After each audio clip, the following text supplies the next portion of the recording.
Bismillahirrahmanirrahim. Assalamualaikum warahmatullahi wabarakatuh.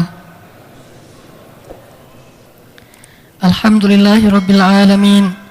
Alhamdulillahilladzi habbaba ilal muslimina imana wa zayyanahu fi qulubihim wa karraha ilaihimul kufra wal fusuqa wal isyan wa ja'alahum minar rasyidin. Asyhadu an la ilaha illallah wahdahu la syarika lah wa asyhadu anna Muhammadan abduhu wa rasuluhu la nabiyya ba'dah. Allahumma salli wa sallim wa barik ala Muhammadin wa ala alihi wa sahbihi ajma'in fa amma ba'.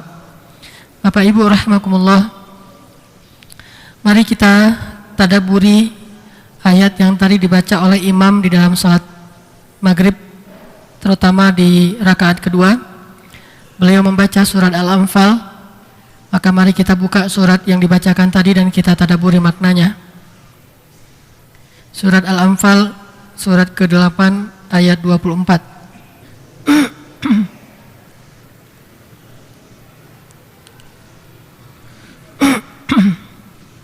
A'udzu billahi minasy syaithanir rajim.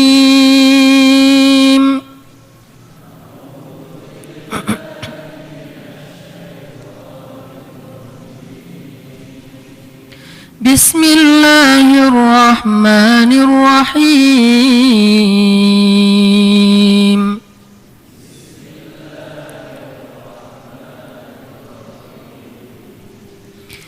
Ya ayyuhalladzina amanu istajibu lillah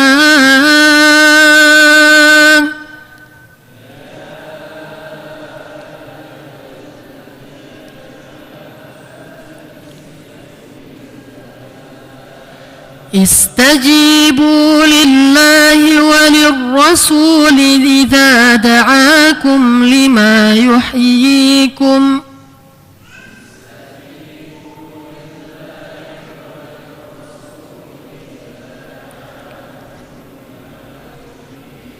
wa'lamu anna Allaha yahulu bainal mar'i wa qalbihi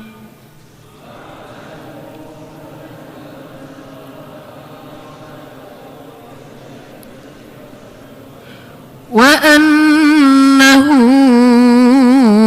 ilaihi tuhsyarun.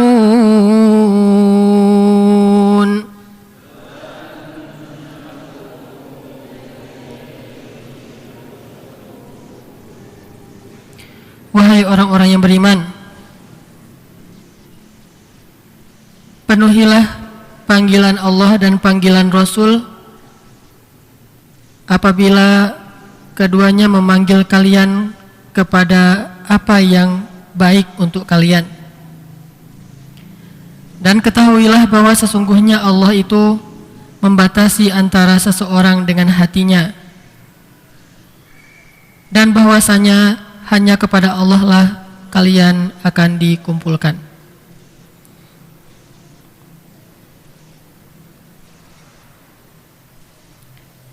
Ayat ini diletakkan oleh Allah Subhanahu wa taala di dalam satu surat yang luar biasa, surat tentang salah satu adegan yang sangat menyejarah. Adegan apa? Perang Badar. Surat Al-Anfal. Para ulama juga mengenalnya dengan nama Suratu Badar, surat Perang Badar. Sehingga pegawai negeri yang ada di Palestina, syarat untuk diterima sebagai pegawai negeri itu adalah hafal surat Al-Anfal. Itu syarat. Kalau mau diterima sebagai pegawai negeri atau mau diterima sebagai anggota Hamas, syaratnya adalah hafal surat Al-Anfal. Kenapa? Karena mereka merasakan apa yang pernah dialami oleh Rasulullah dalam perang Badar, dengan jumlah yang sedikit, dengan senjata yang seadanya, dan dikepung oleh musuh. Tapi mereka berharap mendapatkan kemenangan yang telak seperti kemenangan dalam perang Badar, sehingga mereka wajib menghafal surat perang Badar, yaitu surah Al-Anfal. Kenapa orang Mesir suka dengan surat Al-Mulk? Karena ibu kota Mesir itu Kairo. Kairo itu dalam bahasa Arabnya Qahirah. Qahirah itu artinya yang menaklukkan, kekuasaan. Sedangkan al-mulk secara bahasa artinya kekuasaan. Jadi membangkitkan semangat heroismenya orang Mesir. Ketika mereka baca surat Al-Mulk, mereka merasakan bahwa Allah Subhanahu wa taala Maha Kuasa, Maha menaklukkan. Allah Qahar, kan? Allah Qahar. Ibu kota mereka Qahirah. Tiba-tiba aja jadi bahasa Inggris Kairo, entah apa artinya ya. Padahal orang Malaysia masih menyebut Kahirah, tidak menyebut Kairo. Kita ngikutin orang barat, nggak ngikutin orang Islam. Kita nyebutnya kota Kairo. Orang Malaysia, Melayu masih menyebut kota Kahirah. Kahirah itu bahasa Arab Qahirah. Allah Maha Qahar, Maha menaklukkan. Ibu kota Mesir itu Qahirah. Allah biyadihil mulk wa huwa ala kulli syai'in qadir. Jadi punya semangat kayak gitu tuh, memimpin Timur Tengah. Makanya pas Presiden Mursi jadi presiden, langsung dia mengambil alih Timur Tengah dari Ahmadinejad. Yang awalnya Timur Tengah itu presiden yang paling kesannya keren adalah Ahmadinejad. Karena vokal, sederhana, berani bicara lantang di PBB, diambil alih oleh Mursi. Sehingga kata New York Times dan CNN, Mursi ini lebih cerdas daripada Dinejad, kata mereka. Ketika mendengar pidato pertama Mursi di PBB. Karena semangat Qahirah tadi. Langsung dia ceramahnya tuh bukan isu tentang Mesir begini, Mesir begitu, bukan. Suriah, Palestina, Sudan, seluruh Timur Tengah diangkat isunya dalam pidato kenegaraannya, padahal pidatonya mewakili Mesir, tapi isi pidatonya mewakili Timur Tengah. Itu semangat memimpin tuh kayak gitu tuh. Jadi bukan ngambil isu nasional saja, tapi isu internasional, setidaknya Timur Tengah. Dia bahas tentang Sudan, dia bahas tentang Irak, dia bahas tentang Palestina pastinya, Suriah yang paling vokal, dan juga bahkan dia sempat bahas tentang Myanmar. Nah ini mereka suka baca surat Al-Muluk. Kebentuk surat Al-Muluk itu dalam diri mereka. Kalau orang Palestina, terbentuk surat Al-Anfal dalam diri mereka. Kalau orang Madinah, terbentuk surat Ar-Rahman dalam diri mereka. Kalau orang Mekah, terbentuk surat Al-Kahfi dalam diri mereka. Pertanyaannya, sudah terbentukkah surat Yasin dalam diri orang Indonesia? Kita rajin baca surat Yasin. Dan itu salah satu surat yang luar biasa, kan? Bahkan ada hadis yang mengatakan, riwayat Abu Dawud, Iqra'u surat Yasin ala mautakum. Bacakan surat Yasin kepada orang yang mau meninggal di antara kalian. Artinya orang yang sakaratul maut, suruh bacain surat Yasin. Sudah terbentukkah pesan dari surat Yasin dalam diri orang Indonesia? Salah satu pesannya itu gampang. Jangan percaya sial. Inna tatayyarna bikum la in lam tantahu lanarjumannakum. Percaya kepada tatayyur. Tatayyur itu ramalan-ramalan sial.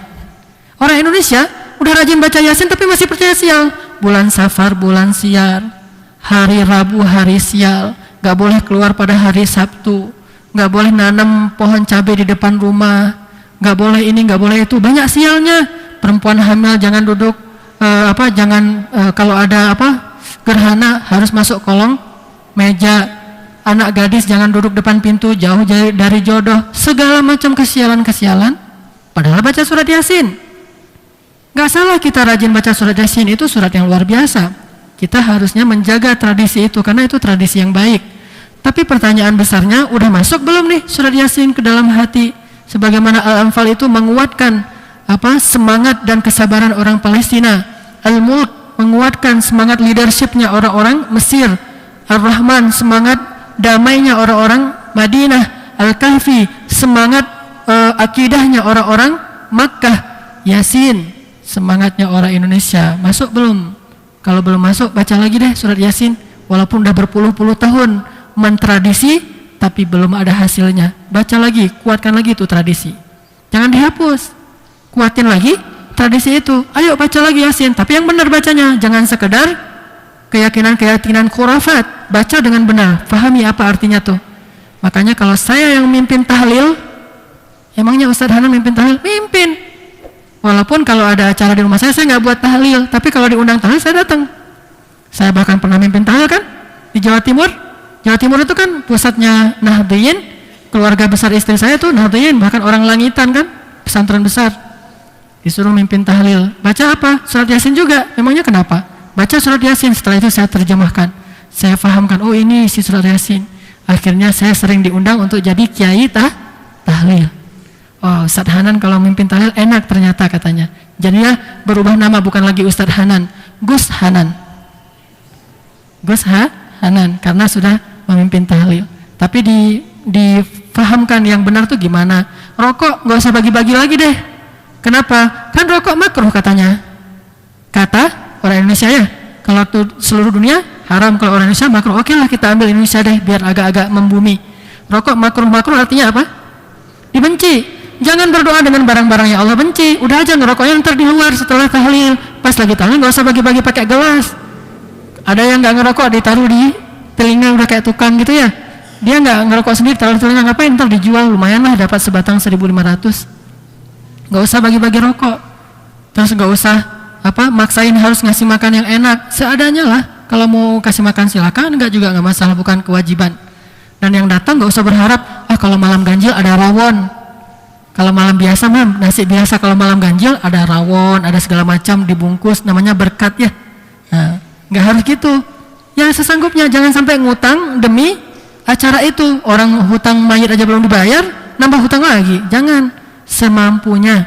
Dan nggak harus 7 malam, boleh 10 malam, boleh 100 malam, boleh 1 malam. Berdoa selalu juga harus berdoa. Di dalam sholat, di luar sholat, undang orang saling mendoakan sesama muslim boleh? Boleh, bagus, saling mendoakan sesama muslim tanpa syarat. Tanpa syarat, artinya tanpa syarat saya mau berdoa kalau rumahnya rumah orang kaya, rumah orang miskin yang datangnya sedikit, soalnya makanannya nggak enak. Yasin, tanamkan Yasin di dalam diri kita, jangan sekedar dibaca dengan lisan kita.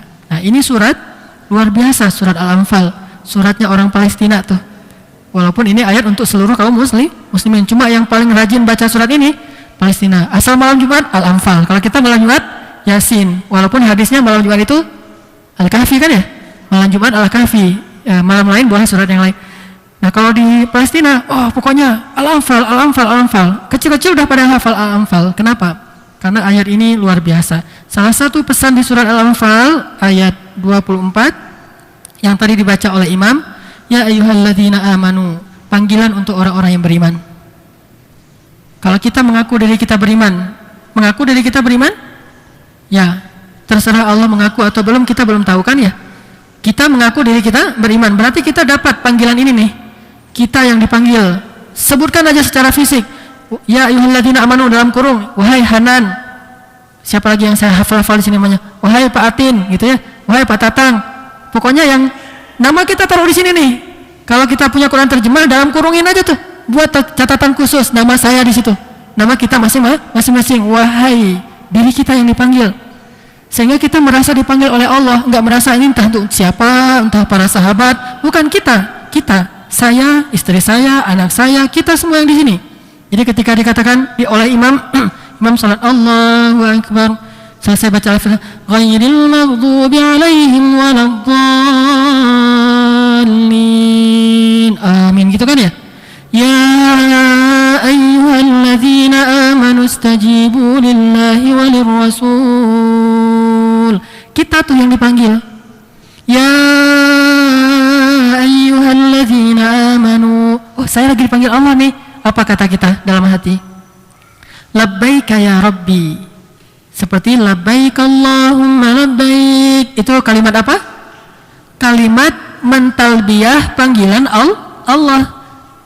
Talbiyah itu labbaik, artinya menyambut panggilan Allah. Kan kita dipanggil ke sana, bukan karena kita berharta atau apa. Saya kemarin berangkat umroh, bersama kita itu ada seorang pembantu, bahkan pernah kerja di rumah saya, dapat hadiah umroh. Nggak kebayang kan oleh dia bisa umroh.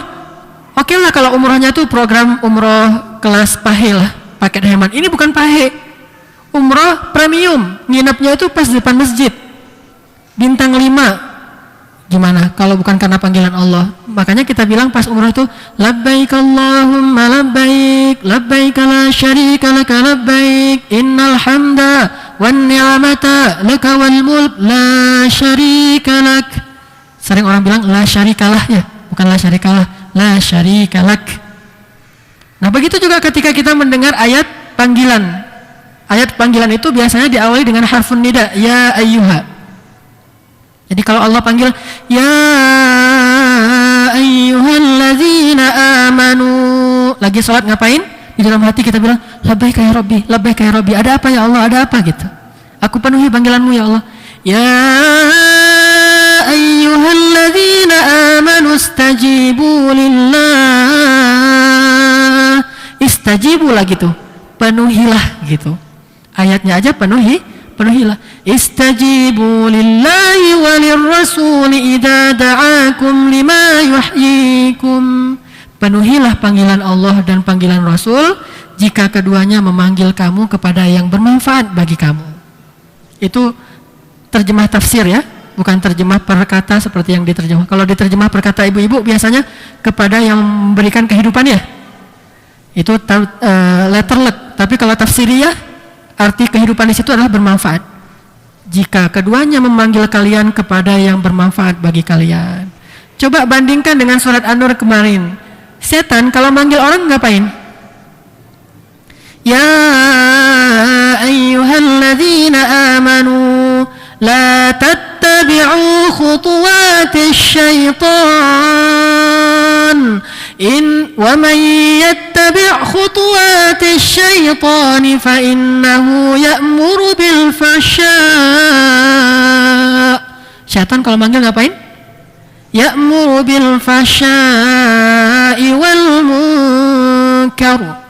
Setan itu kalau ngajak kita pasti ngajaknya untuk berbuat dosa besar, fahsya ataupun mungkar. Kalau Allah kalau manggil kita pasti manggilnya itu untuk lima yuhyikum, yang bermanfaat bagi kita. Gimana panggilannya? Kalau panggilan Allah, Allahu Akbar, Allahu Akbar. Kan? Panggilan Allah. Hayya 'alas shalah. Ayo salat, itu panggilan. Kenapa? Hayya 'alal falah.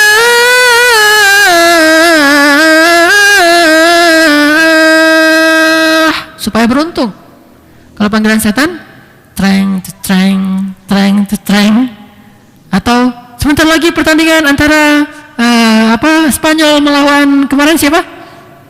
Yang kalah melawan Belanda. Spanyol melawan Belanda. Coba kita tanya dulu kepada Gurita. Menurut Gurita menang siapa? Musibah semuanya. Syirik. Karena udah pakai gurita, pakai panda, pakai entar lama-lama kita nggak punya binatang di rumah, tanya kecoa. Kecoa menang siapa nih? Kalau kecoanya ngambil kanan berarti menang Spanyol. Kalau kecoanya lari ke kiri berarti menang Belanda. Lari ke kiri, benar kecoanya. Kecoa baru keluar dari tempat yang kotor ditanya, terus kita percaya. Syirik semuanya ya. Panggilan syaitan.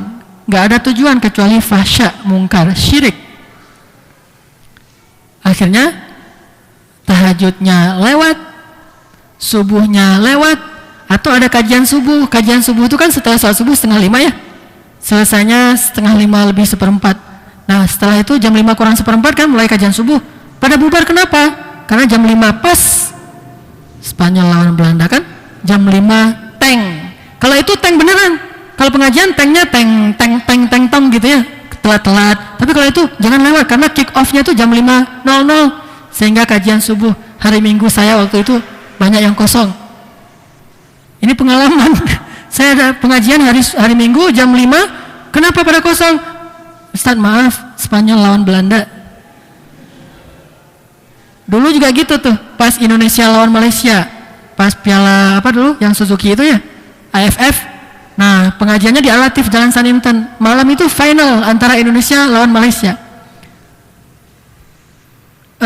Dapat SMS dari DKM, Ustadz malam ini bagaimana kalau libur Ustadz? Kenapa, ada acara apa? Ini peserta jamaah banyak yang nonton bola. Nah gara-gara bola libur pengajian.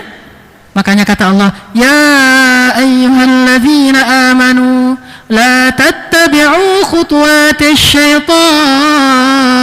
Emang nonton bola khutuwatis syaitan? Enggak sih. Kalau udah berbenturan dengan ini jadi khutuwatis syaitan tuh. Jangankan itu, di dalam salat yang pernah kita ceritakan, lagi salat muncul ide-ide bagus kan? Ide tidak bagus itu ilham atau waswasah? Waswasah, tapi kan bagus Ustaz, bermanfaat. Itulah namanya waswasah. Bentuknya talbis. Apa itu talbis? Mencampur adukan yang hak dan yang batil. Jadi kesannya bagus, tapi di dalam salat jadi batil. Wala talbisul haqqa bil batil, sehingga kalahlah yang hak. Wa taktumul haqqa wa antum ta'lamun. Itu aja nggak boleh, padahal idenya bagus. Apalagi ini cuma hal yang sifatnya tidak bermanfaat, sia-sia, buang waktu, setidaknya ya menghiburlah minimal manfaatnya ya. Kalau benturan dengan ilmu, berarti ini sudah jadi talbis, waswasah. Pilihlah ilmu, tinggalkan itu. Kenapa? Pasti bermanfaat bagi kita. Tapi kalau kita tinggalkan ilmu memilih itu, pasti fahsya dan mungkar, rugi. Terus gimana Ustaz kalau jam 2 malam? Ya udah kalau gitu tahajud dulu jam 1:30 ya. 1:30 tahajud sampai jam 2. Nanti kan ada pos tuh, ada turun minum 15 menit, tahajud lagi 15 menit. Nanti udah selesai baru witir. Mudah-mudahan sih menang yang kita unggulin biar witirnya nggak sebel ya. Ini witirnya lagi kalah pula. Kan witirnya gimana tuh pas kalah? Udahlah 1 rakaat aja lah witirnya. Kenapa? Udah kalah juga. Ini jangan gitu. Makanya biar nggak guilty, biar nggak ada rasa bersalah yang terlalu gimana gitu, maka cobalah jangan cuma bangun untuk bola. Selama ini susah banget bangun malam, tapi giliran bola kok bisa sih bangun malam? Berarti bukan nggak bisa. Ustadz maaf ya, saya kalau yang lain insya Allah bisa sedekah, saya bisa puasa, saya bisa, tapi kalau bangun malam aja yang saya nggak bisa. Buktinya pas lagi bola bisa. Terus nangis, yang nangis mah cemen. Masa sholat aja nangis. Buktinya gara-gara klubnya kalah nangis kan? Masa gara-gara bola aja nangis? Besok juga menang lagi, lusa juga menang lagi. Nah ini berarti bukan nggak bisa nangis, bukan nggak bisa bangun malam, nggak mau. Kalau mau pasti bisa. Makanya ada 2 panggilan nih. Ada panggilan Allah, ada panggilan setan. Panggilan Allah tujuannya apa? Lima yuhyikum, baik untuk kalian. Panggilan setan tujuannya ya'murukum bil fahsya wal munkar. Coba buka surat, ini tandain dulu nih, surat Al-Anfal. Sekarang coba lihat surat Ibrahim, surat 14. Apa kata setan nanti di akhirat? Surat 14, surat Ibrahim ayat 22. Surat 14, surat Ibrahim, ayat 22. وَقَالَ الشَّيْطَانُ لَمَّا قُضِيَ الْأَمْرُ إِنَّ اللَّهَ وَعَدَكُمْ وَعْدَ الْحَقِّ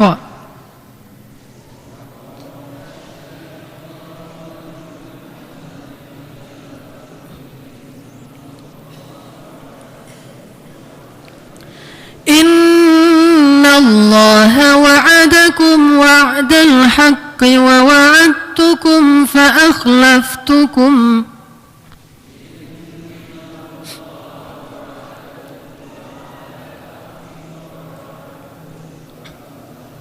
wa ma kana li 'alaykum min sultanin illa an da'awtukum fastajabtum li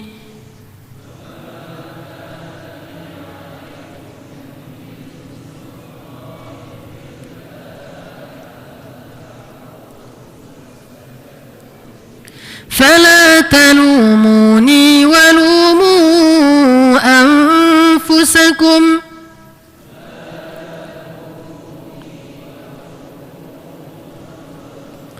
ما أنا بمصرخكم وما أنتم بمصرخي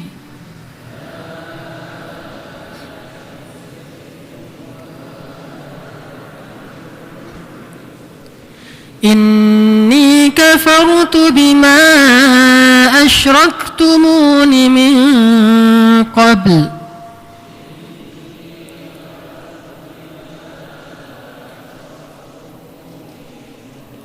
Inna adh-dhalimina lahum 'adzabun alim.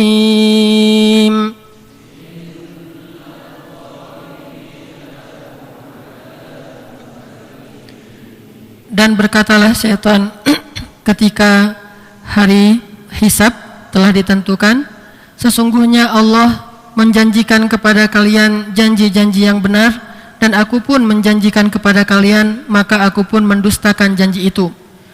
Tidak ada kekuasaan bagiku atas diri kalian kecuali sekedar mengajak kalian, maka kalian pun memenuhi ajakanku.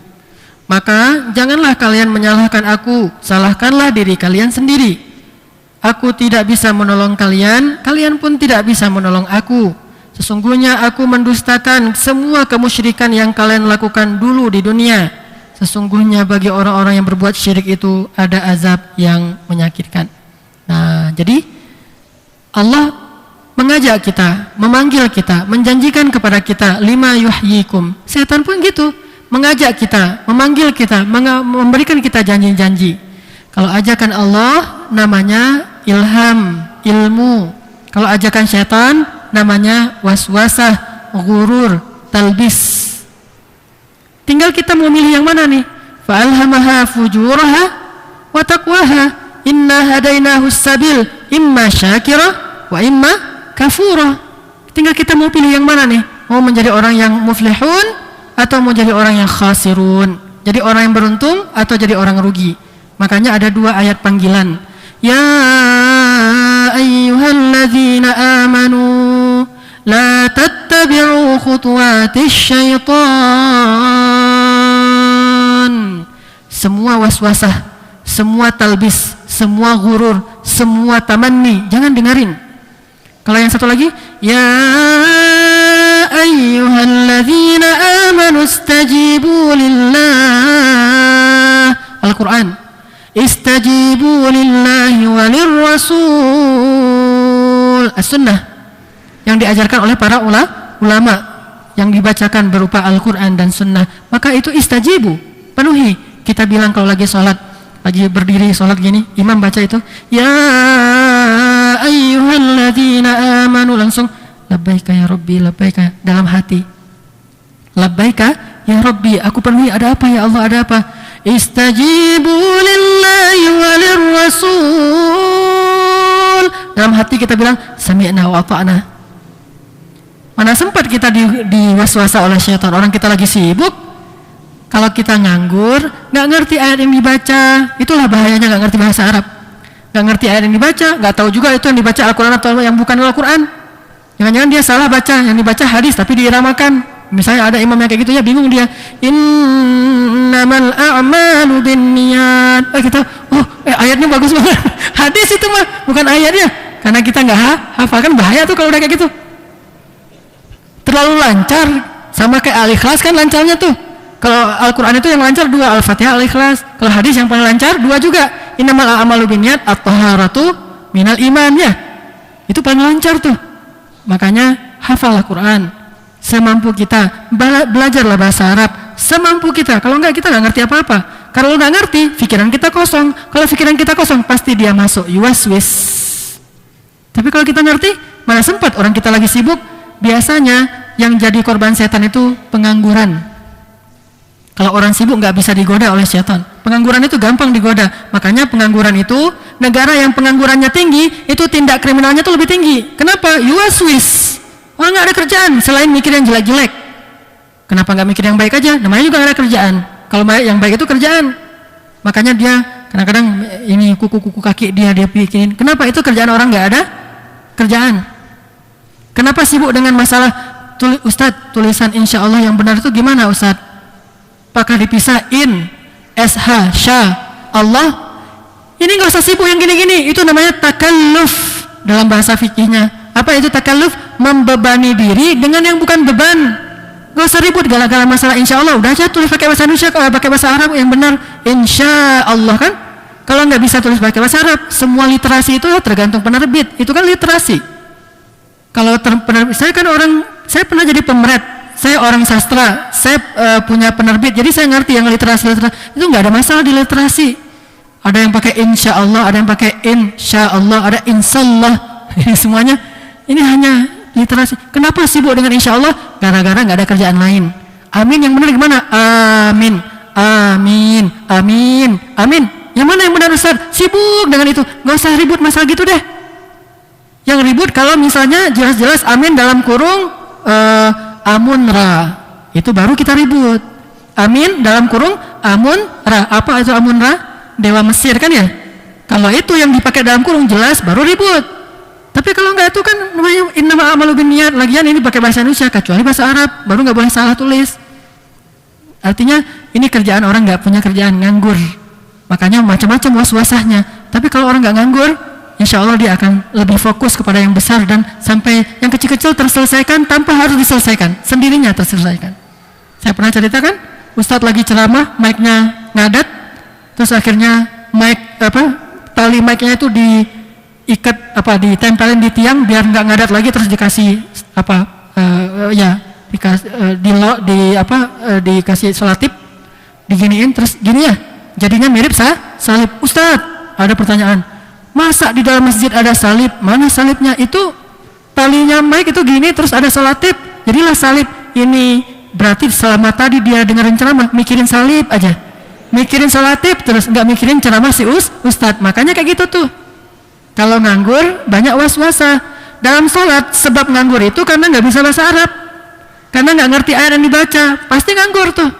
Kecuali yang dibaca itu yang kita udah ngerti banget, Qul ya ayyuhal kafirun, itu juga bisa buat nganggur. Kenapa? Karena terlalu sering dibaca jadi nggak berkesan lagi, nganggur juga kan. Makanya alhamdulillah kita ada imam hafiz, dia baca ayat itu bukan di yang terakhir-terakhir aja, seluruh Al-Quran dibaca. Kan istri saya pernah ngimamin sholat tarawih ibu-ibu di rumah, buat sholat tarawih di rumah, imamin, bacanya di tengah-tengah Al-Quran, bukan At-Takasur, At-Tin dan sebagainya.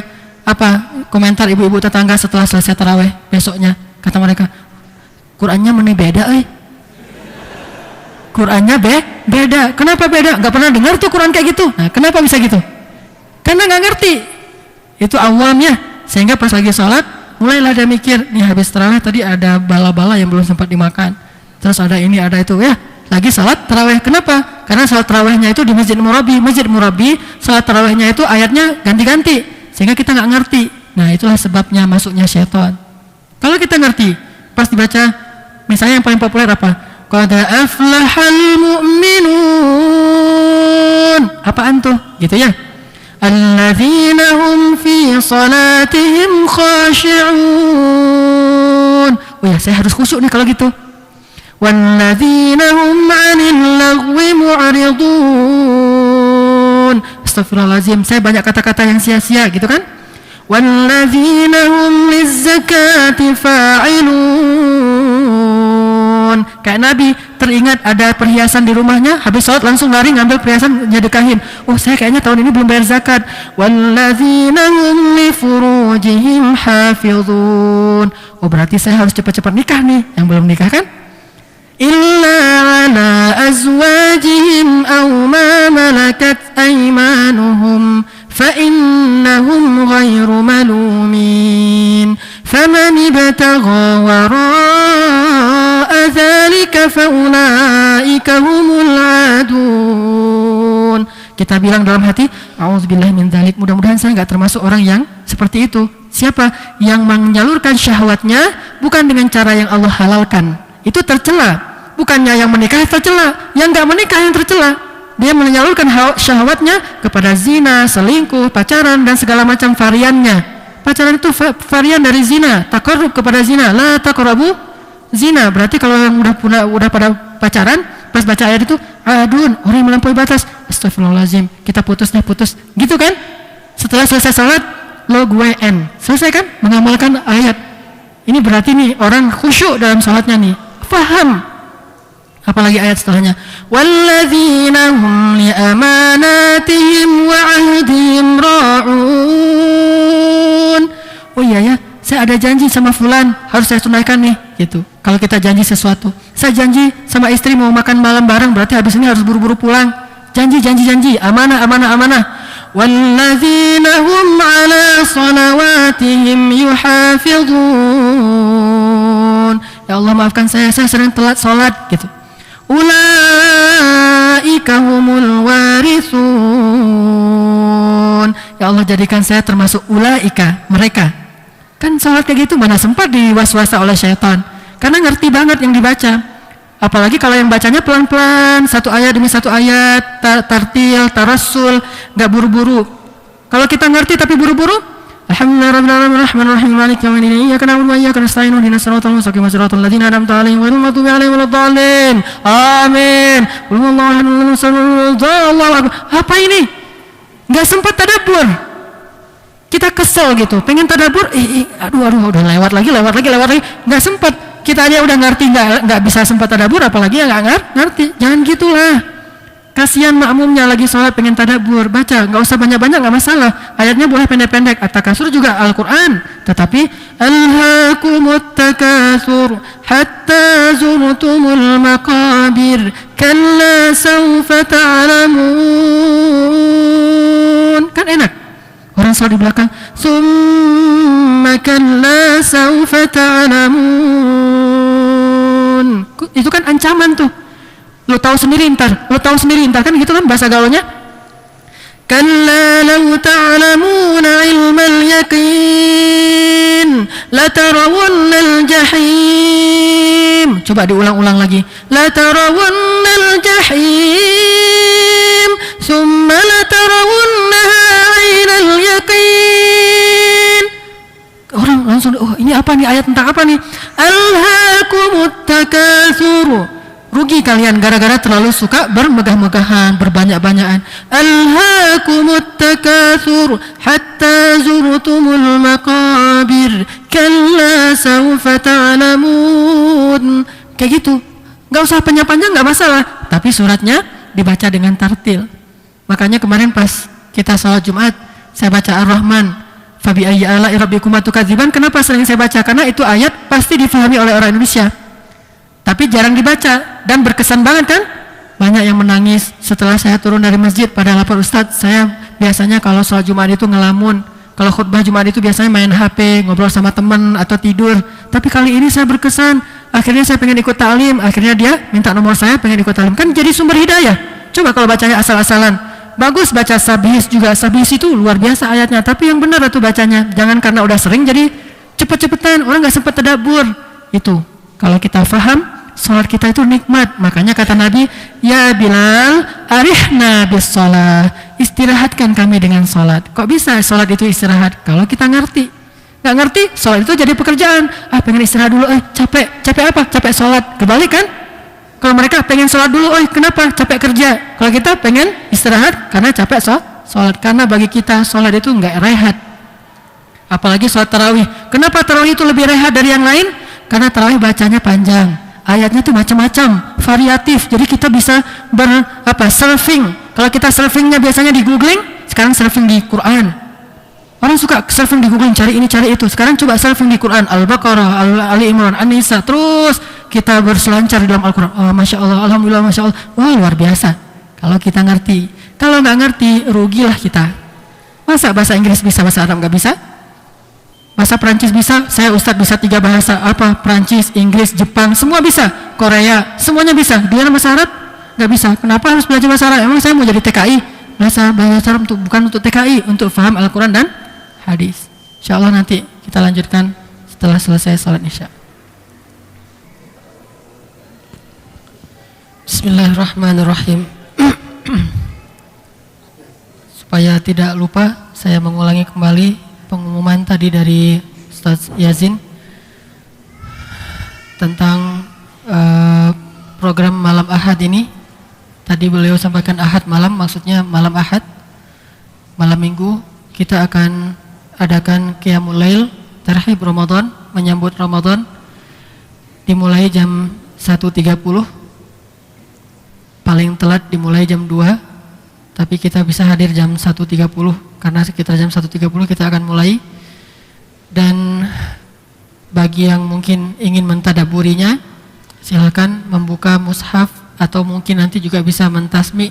Kita akan baca juz 30 sampai selesai, sehingga sebagian besar kita kan mungkin hafal dan faham juz 30. Jadi kita akan baca dari An-Naba amma yatasaalun, kalau selesai mudah-mudahan sampai An-Nas seselesainya. Dan nanti akan banyak ayat-ayat yang saya ulang-ulang, terutama ayat-ayat di juz 30 itu kan kalau kata para ulama awatif, surat yang banyak mengena di perasaan kita. Jadi awatif itu perasaan banget. Jadi apalagi surat kalau kata Nabi, kalau kalian mau tahu gimana gambaran hari kiamat, baca surat At-Takwir tuh. Itu gambaran jelas tentang gimana kiamat. Kalian mau tahu gimana kiamat? Maka idza syamsu kuwirat, bacalah surat At-Takwir. Dan begitu juga nanti surat-surat yang lain rata-rata sih tentang hari kiamat. Infitor dan segala macam akan kita ulang-ulang ayat-ayat yang seharusnya semuanya sih mengena, tapi ada ayat-ayat yang fokus gitu kadang-kadang dan jelas artinya sehingga kita bisa mentadaburi insyaallah pada malam Ahad yang akan datang. Baik, Bapak Ibu, ikhwati fillah rahimakumullah. Allah Subhanahu wa taala memanggil kita di dalam surat Al-Anfal ayat 24. Tadi juga Imam telah melanjutkannya kepada ayat-ayat berikutnya, menyambung ayat yang tadi kita baca. Panggilannya jelas, wahai orang-orang yang beriman. Ya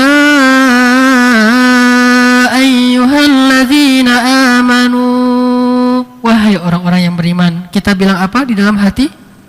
Labbaika ya Rabbi. Kalau di luar sholat kita bisa langsung talaffuz, kita bilang labbaika ya Rabbi dalam lisan kita secara pelan, sir. Ya ayyuhalladzina amanu istajibu lillahi walirrasul. Penuhilah panggilan Allah dan Rasul. Istajibu lillahi walirrasuli idza da'akum lima yuhyikum. Penuhilah panggilan Allah dan Rasul jika memanggil kalian kepada yuhyikum, yang membuat kalian hidup. Sebagian ulama tafsir mengartikan panggilan Allah itu semuanya baik, makanya diartikan lima yuhyikum, kepada yang baik untuk kalian. Tapi ada satu tafsir yang luar biasa. Kata para ulama, lima yuhyikum itu adalah lima yuhyi sudurakum wa qulubakum, yang bisa menghidupkan hati kalian dan jiwa kalian. Jadi kalau kita mengistijabah panggilan Allah, hati kita jadi hidup. Tapi kalau kita mengikuti panggilan syaitan, hati kita jadi mati. Kenapa ulama mengartikan hati? Karena kalimat berikutnya, bahwa Allah lah yang membatasi antara seseorang dengan hatinya. Berarti al-haya atau ihya di dalam ayat itu adalah ihya'ul qulub wan nufus, menghidupkan hati dan jiwa. Ini sesuai dengan hadis Nabi, al-iman yazidu wa yanqus. Sehingga kata para ulama, yazidu bit ta'ah wa yanqusu bil ma'siyah. Iman itu bertambah dan berkurang. Perasaan di hati kita itu terasa, imannya itu kadang terasa banget, kadang hampir enggak terasa. Itu adalah heart talk. Kan ada body talk ya. Body talk itu kalau misalnya kita mulai wajah kita agak-agak gimana, pucat, berarti sakit kan? Itu body talk. Mulai sering mengeluh kelelahan, berarti itu udah mulai ada penyakit. Mulai sering sakit perut, ada penyakit. Mulai sakit kepala, berarti ada penyakit. Body talk kan namanya. Ini ada heart talk. Jantung kita yang berbicara. Bagaimana jantung kita berbicara? Dalam bahasa Arab, yazidu wa yanqus. Iman itu bertambah dan berkurang. Jadi kalau dalam hati itu terasa iman itu lemah, nggak, malas, nggak berkesan, bosan terhadap Al-Quran, bosan terhadap ilmu, bosan terhadap hadis, bosan terhadap majelis-majelis para ulama, berarti kan dia udah hard talk kan, dia udah ngomong ke kita, hei, aku lagi sakit nih, kata si hati, aku lagi bermasalah nih, cepat obatin. Gimana mengobatinya? Yazidu bit ta'ah wa yanqusu bil ma'siyah. Kalau pengen sehat lagi, pengen hidup lagi, maka bitta'ah, istijabah, penuhi panggilan Allah. Itu maksudnya, penuhilah panggilan Allah dan panggilan Rasul, maka akan hiduplah hati kalian. Kenapa para sahabat hatinya itu luar biasa? Pertama, tawakalnya kepada Allah seperti hati burung, ka'afidatit thair, seperti hati burung. Gimana hati burung? Gak pernah khawatir, gak pernah stres, gak pernah bingung. Kenapa? Karena dia yakin Allah yang memberi rezeki. Walaupun di rumahnya tuh nggak ada kulkas, nggak ada punya saldo, nggak pernah nabung, nggak pernah nyimpan, nggak pernah jama' amalan, wa'adadah, nggak pernah. Tapi dia biasa-biasa aja. Ada burung yang stroke, ada burung yang bermasalah dengan mental, datang ke psikiater. Ada psikiater di sini? Pernah didatangin burung? Gak pernah. Orang burung gak pernah sakit jiwa. Yang sakit jiwa itu manusia. Innal insan khuliqa halu'a idza massahu syarr jazua wa idza massahul khair manu'a. Coba apa yang bisa menyembuhkan dia? Manusia itu berpenyakit. Kalau dia dikasih ujian, dia berkeluh kesah. Kalau dikasih nikmat, dia jadi lupa diri. Kan penyakit. Gimana cara biar sembuh? Penuhi panggilan Allah. Illal musallin. Coba. Hayya 'alas shalah. Saya merasa sakit banget hati saya. Pergi ke salat. Pulang dari situ, hayya 'alal falah. Udah sembuh. Karena kata Allah, dia berpenyakit. Illal musallin alladzina hum 'ala salatihim daimun. Kalau enggak sembuh dalam sekali salat berarti daimun, dawamin. Yang rajin salat, yang sering ke masjid, yang khusyuk dalam salat, makin dawam, makin cepat sembuhnya. Apalagi walladzina illal musallun alladzina hum 'ala salatihim daimun walladzina fi amwalihim hakkum ma'lum. Yang suka sedekah. Tadi dia diajak tuh kan? Sedekah itu, ini penelitiannya di Virginia, Universitas Virginia, Amerika lah. Kan kalau udah Amerika biasanya orang percaya ya. Nah, Universitas Virginia membuktikan dalam sebuah riset tentang psikologis, orang kalau ngelihat selebaran iklan tentang sosial, siapa yang mau menyumbang untuk kegiatan kemanusiaan di sini, kelaparan di sana, kanker di sini, segala macam, dia ngelihat aja, itu tingkat stresnya itu berkurang beberapa persen. Ngelihat doang tuh. Ketika dia berniat ingin infak, dia contreng, saya akan sedekah, saya akan kasih dana sosial, bantu. Ketika dia contreng, berkurang lebih banyak lagi stresnya. Ketika dia berikan infaknya, berkurang lebih banyak lagi. Apalagi kalau dia ngelihat langsung kepada orangnya, diberikan kepada orang itu hilang langsung stresnya. Itu secara psikologis. Al-Quran sendiri mengatakan, walladzina fi amwalihim hakkum ma'lum lis-sa'ili wal mahrum. Untuk orang yang membutuhkan dan orang yang tidak punya apa-apa. Sehingga halu'a, jazu'a, manu'a, selesai. Makanya kata Allah, lima yuhyikum. Kalau kamu penuhi panggilan aku dan Rasul, hidup, hati kamu itu akan hidup, jiwa kamu itu akan hidup, jadi segar lagi, sehat lagi. Seperti fisik butuh olahraga sehingga dia segar. Gimana rasanya kalau habis olahraga misalnya lari gitu atau main bola? Rasanya gimana? Badan segar kan? Jadi pengen aktivitas, tapi kalau jarang olahraga, jangan pengen tidur terus. Penyakit badannya. Coba air kalau diam aja nggak beraktivitas, nggak bergerak, air itu lama-lama bau, ikan air yang di situ tuh jadi mati kan, habis oksigennya, nggak bergerak. Tubuh juga demikian, jiwa juga demikian. Geraknya jiwa adalah dengan istijabah lillahi walir rasul. Itu geraknya jiwa. Kalau jiwa nggak pernah bergerak kayak gitu, ibarat air yang menggenang dan tidak mengalir. Mungkin sehari nggak berasa emang, sehari nggak memenuhi panggilan Allah, belum berasa langsung. Ketika semakin lama semakin parah, makin menggenang, lama-lama jadilah dia air yang beracun. Warnanya berubah jadi warna hijau, lama-lama makin parah jadi warna hitam. Sehingga nggak ada yang berani meminum air itu. Begitu juga dengan jiwa manusia, sama dengan fisik kita juga demikian. Sehari nggak olahraga nggak berasa emang, sebulan nggak berasa, setahun lama-lama. Saya punya teman ustadz kuliah di Madinah, sekarang jadi imam di Masjid Al-Irsyad Kota Baru. Ustadz ini pernah kena stroke ringan. Ketika ditanya oleh beliau ke dokter, apa penyebabnya? Jarang olahraga. Stroke itu kan aliran darahnya kan tersumbat oleh lemak, kolesterol, kemudian juga pompa jantungnya lemah kan. Kalau ada kolesterol tapi jantungnya memompa dengan kuat kan lumayan lah. Kayak arus kencang tapi ada kotoran kan terbuang ya kotorannya. Misalnya kita mau melancarkan saluran air di wastafel. Salah satu caranya gimana? Kita semprot dengan air kencang kan ya? Sehingga terbersih sendiri kan, nggak perlu dipakein sikat, susah dalamnya tuh, pakai air kencang aja keranin, akhirnya habis. Begitu juga aliran darah kita, kalau jantungnya, mompanya, tak, tak, tak, akhirnya aliran darahnya santai gitu ya. Banyak kolesterol numpuk, nggak terlalu ini. Tiba-tiba berhenti dalam beberapa detik langsung selesai. Tapi kalau jantungnya akhirnya dipompa dengan rutin, tentunya nggak dikejutkan, tapi dengan rutin akhirnya lancar terbersihkan dengan sendirinya. Ini teori medis tentang fisik. Begitu juga tentang jiwa kita, sama. Sunnatullahnya berlaku dengan sama. Cuma riyadhahnya jiwa adalah istijabah lillahi walir rasul. Olahraganya jiwa adalah memenuhi panggilan Allah dan Rasul. Seperti hadis Nabi, al-iman yazidu wa yanqus, yazidu bit ta'ah wa yanqusu bil ma'siyah. Bertambah iman itu, jiwa itu jadi sehat dengan ketaatan, jadi berpenyakit dengan maksiat. Bicara tentang kanker, tahu apa makanan kanker? Semua orang punya potensi kanker dalam tubuhnya. Kenapa? Saya beberapa kali merawat pasien kanker di Hasan Sadikin yang orang miskin. Jadi saya tahu gimana penyebab-penyebab kanker. Semua orang itu punya potensi kanker, kata dokter, dalam tubuhnya. Karena sel-sel mati segala macam yang rusak kan ya. Nah, makanannya yang buat dia jadi parah, stadium 2, 3, 4 lanjut dan sebagainya, mematikan. Apa makanannya?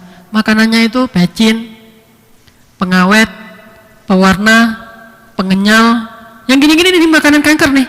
Jadi kita makan kayak Indomie, kita bukan makan, kasih makan kanker.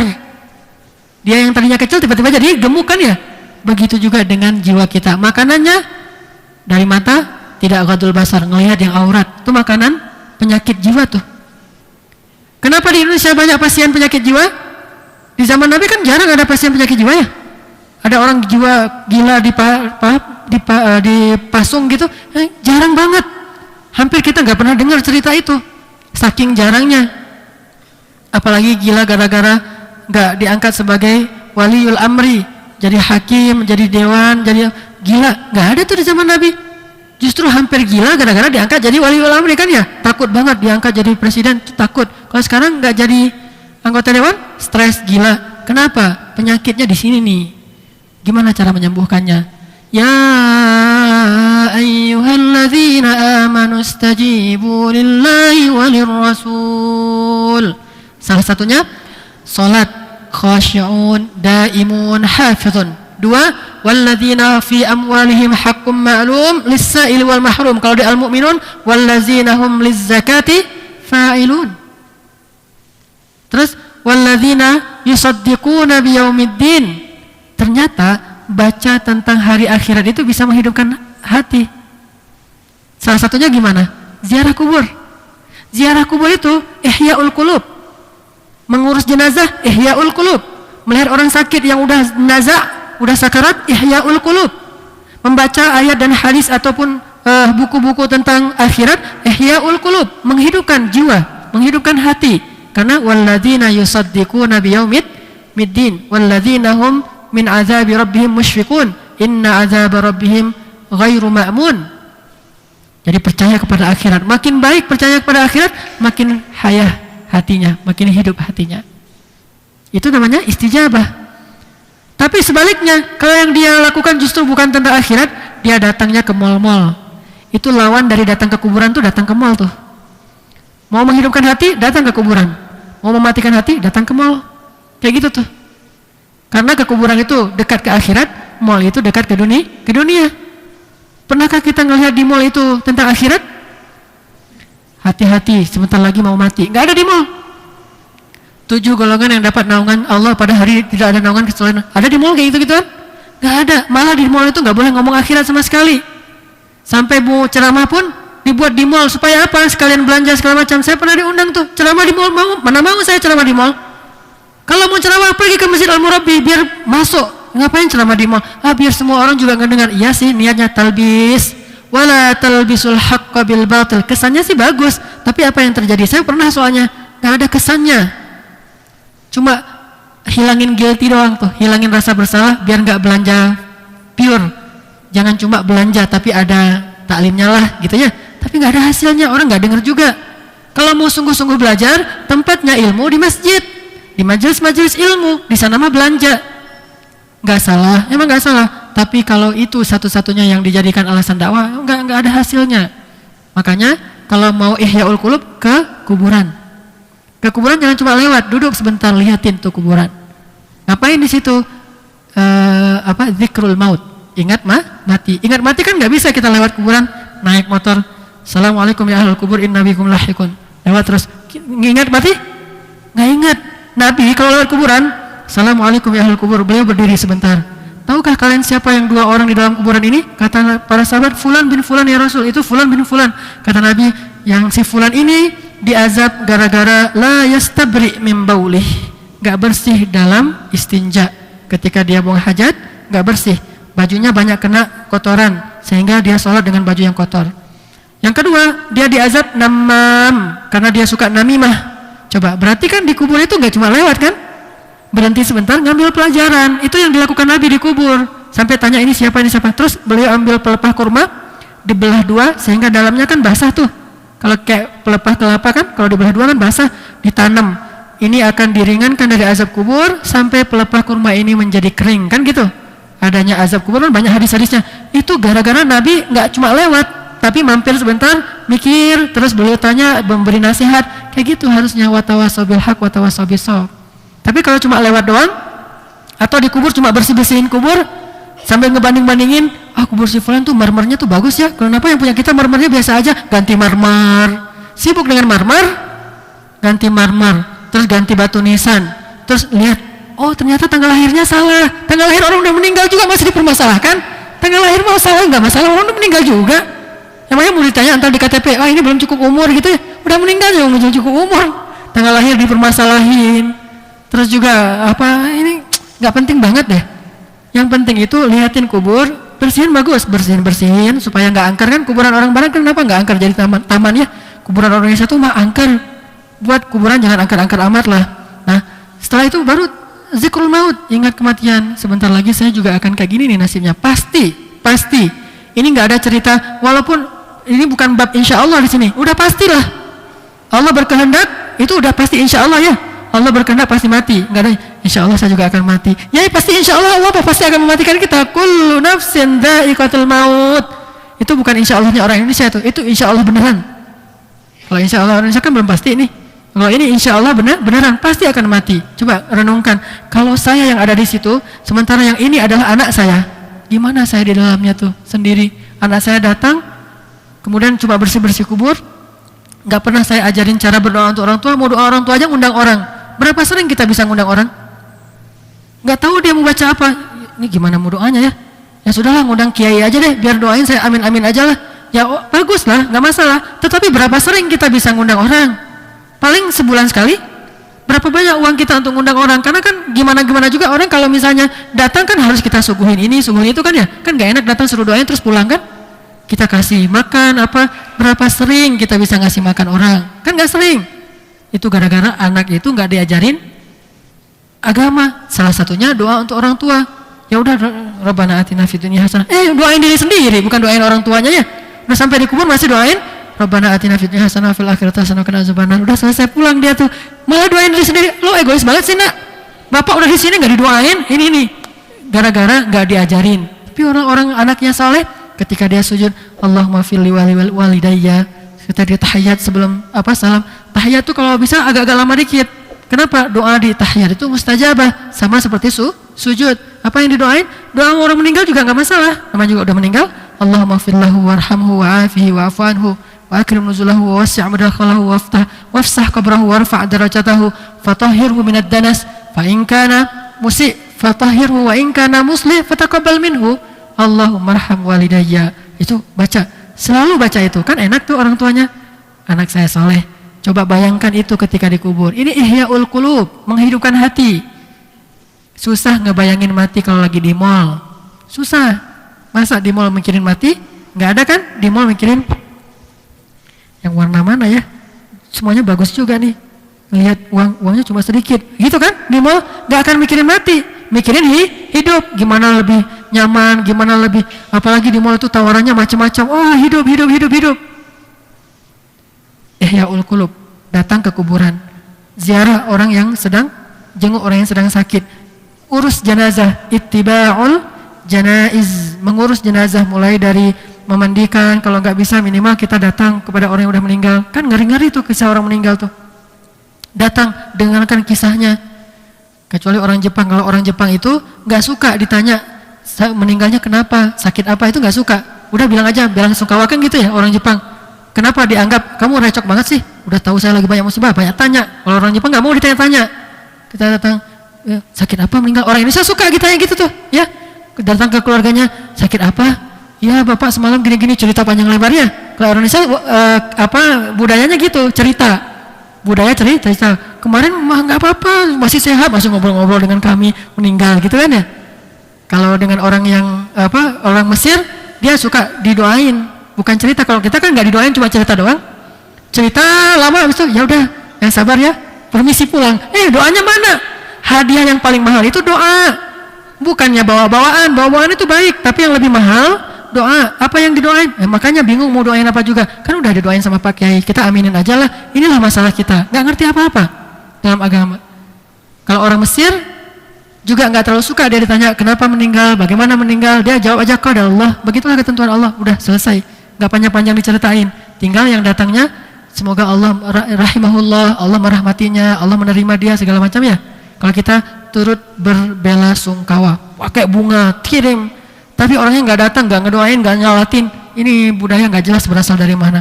Datang, kemudian ikut sholatin, apalagi dapat pahala 1 gunung Uhud, emas kan? Bukan cuma untuk mayit yang baik, untuk yang sholat juga banyak kebaikannya. Makanya ini namanya ihya'ul qulub, ngidupin hati, istijabah lillahi walir rasul. Lir rasulnya apa? Sunnah-sunnah Nabi tadi tuh, menjenguk orang sakit, mengantarkan jenazah dan segala macam. Itu luar biasa. Lihat orang yang sakitnya udah tua banget, usia pikun. Usia pikun kan relatif, ada yang 100, ada yang 70, ada yang 30. 30 ada yang udah. Coba datang ke orang itu. Gimana kalau kita jadi orang yang terbaring di atas tempat tidur siang malam gitu aja selama berbulan-bulan, bertahun-tahun, kan banyak orang kayak gitu tuh. Gimana perasaan kita kalau kayak gitu? Anak kita kadang-kadang lagi liburan ke Bogor sama cucu-cucu kita berangkat. Pas mereka berangkat, kayak berangkat ya. Tiba-tiba kita tidur, bangun lagi, belum pulang, tidur, bangun lagi, bangun udah pulang. Kayak tadi cerita-cerita kita gini doang dengerin. Gimana perasaan kita kalau kita lagi kayak gitu tuh? Kan sedih banget ya, nelangsa banget. Saya mah nggak bisa kemana-mana lagi, tinggal di jendela, di kasur ada jendela, ngelihat keluar aja gini. Itu pun nggak bisa ngelongok gitu, cuma gini-gini doang ngelihat. Saking parahnya, sampai Nabi berdoa, ya Allah, jangan matikan aku dalam keadaan pikun, ya. Nggak mau mati pikun, kenapa? Satu, nggak enak. Kedua, nggak enak orang lain juga ngurus kita. Lebih baik matinya itu lagi seger-segernya meninggal, daripada matinya itu 10 tahun nggak berdaya, kan berat bagi kita dan berat bagi orang lain. Nabi berdoa, jangan matikan aku dalam syaikhukhah, dalam keadaan syekh itu udah tua banget dan nggak berdaya. Itu coba datangin tuh orang kayak gitu. Apalagi kalau keluarga kita jadi ihya'ul qulub, berarti saya harus banyak beramal, berdoa supaya Allah memberikan saya khatimah yang baik. Sebaik-baik khatimah itu adalah yang dalam keadaan masih nyaman, tidak memberatkan orang lain, dan juga dia beriman kepada Allah. Kalau gitu kan udah susah beramal soleh juga. Sholat juga udah nggak sempurna amat, harus dituntun sama anaknya, mah ini sholat zuhur ya, mata doang kan ya, Allahu Akbar, Allahu Akbar. Anaknya juga nggak ngerti, Allahu Akbar kabira panjang banget, Allahu Akbar kabira, walhamdulillahi katsira. Gak usah gitu-gitu amat, orang udah pikun mah, udah langsung aja Al-Fatihah, bertele-tele kan, langsung Allahu Akbar, alhamdulillahirabbil alamin arrahmanirrahim. Ayatnya juga giliran masih hidup Al-Ikhlas, giliran udah mau meninggal ayat Al-Baqarah, alif lam mim dzalikal kitabul. Jangan, udah aja yang singkat-singkat. Mak ini mau salat zuhur, baca ayatnya inna a'tainakal kautsar fasholli lirabbika wanhar inna syani'aka wal abtar. Allahu Akbar gitu kan. Kalau perlu nggak perlu ayat Al-Fatihah doang, langsung ruku. Coba kalau kita kayak gitu, itu ngeri banget tuh. Itu yang paling mengerikan. Makanya yang paling ditakuti oleh orang-orang modern adalah masa tua. Itu kan yang paling mereka takuti, sehingga mereka buat asuransi, mereka ini, mereka itu, ada namanya panti jompo. Kenapa? Mereka takut banget dalam keadaan gak terurus, lemah, gak berdaya, itu mereka takut banget. Walladzina hum li furujihim hafidhun. Ternyata berkeluarga itu ihya'ul qulub. Memiliki istri, memiliki anak itu ihya'ul qulub, menjaga hawa nafsu. Apalagi memandang wajah anak, qurratu ainun li walakan Rabbana hablana min azwajina wa dzurriyyatina qurrata ayun. Qurrata ayun itu bukan ini. Qurrata ayun itu ainul qalb. Walaupun bahasanya mata, tetapi maksudnya adalah jiwa, menjadi penyejuk jiwa. Berarti punya anak itu ihya'ul qulub. Daripada kita nggak jelas mau mandang apa, mandangin aja istri sendiri. Yang lama mandangin istri. Yang menggoda kalau ngelihat istri itu jangan ngelihat istri dengan pelotot. Yang menggoda kalau ngelihat istri itu lihat dengan pandangan menggoda istri. Apa-apaan sih ngelihat terus? Kamu cantik gitu kan ya? Udah gitu. Ini ihyaul qulub. Istri pun jadi ihyaul qulub. Ibu-ibu kalau dipuji ihya enggak qulubnya? Ihya. Tapi kalau sering-sering dijelek-jelekin, enggak dihargain berarti mati kan hatinya? Nah, ini keluarga nih. Walladzina hum li furujihim hafizun illa ala azwajihim aw ma malakat aymanuhum. Terakhir, walladzina hum li amanatihim wa ahdihim ra'un walladzina hum bi syahadatihim qaimun. Semua amal saleh itu bisa ihya lima yuhyikum. Itu maksud dari ayat ini. Jadi kalau nanti kita baca ayat ini lagi, jelas sekarang, wahai orang yang beriman, kalau kalian pengen menghidupkan hati, istajibu lillahi walir rasul, maka kalian akan hidup hatinya. Nggak bisa dengan cara lain. Kenapa? Yang menggenggam hati cuma Allah. Innallaha yahulu bainal mar'i wa qalbih. Cuma Allah yang bisa membolak-balikkan hati. Jadi kalau kita bermasalah dengan jiwa dan hati kita, bukan ke psikiater, bukan ke psikolog, ke Allah. Coba. Allahu Akbar, sedekah, apalagi tadi. Semua itu kan bisa ihyaul qulub, bisa menyehatkan lagi hati yang sudah mulai sakit. Mudah-mudahan kita faham ayat yang tadi dibaca di dalam sholat dan bisa kita ulang sendiri dengan membacanya di rumah. Kalau perlu dihafal pas kita sholat, mungkin satu ayat juga nggak apa-apa karena ayat ini lumayan panjang kan, ada 3 baris. Kita pakai dalam sholat, kita ulang-ulang, sholat tahajud, sholat sunnah, sholat mutlak, itu bisa luar biasa bermanfaat bagi kita. Kalau nggak sanggup menghafal Quran berurutan, hafallah Quran secara acak, surat, ayat-ayat atau potongan-potongan paragraf yang udah kita bahas itu dihafal. Jangan sekedar dibaca, tapi dihafal, nanti pakai dalam sholat, itu luar biasa. Itu juga bagian dari cara menghafal Quran. Kalau nggak sanggup per surat, per juz, itu mungkin membuat kita putus asa, terlalu banyak. Ya udah gini-gini aja nih. Nanti pakai rakaat pertama Al-Anfal ayat ini, rakaat kedua pindah lagi ke tadi surat Al-Ma'arij, Innal insan khuliqa halu'a dan sebagainya. Mudah-mudahan bermanfaat. Ya.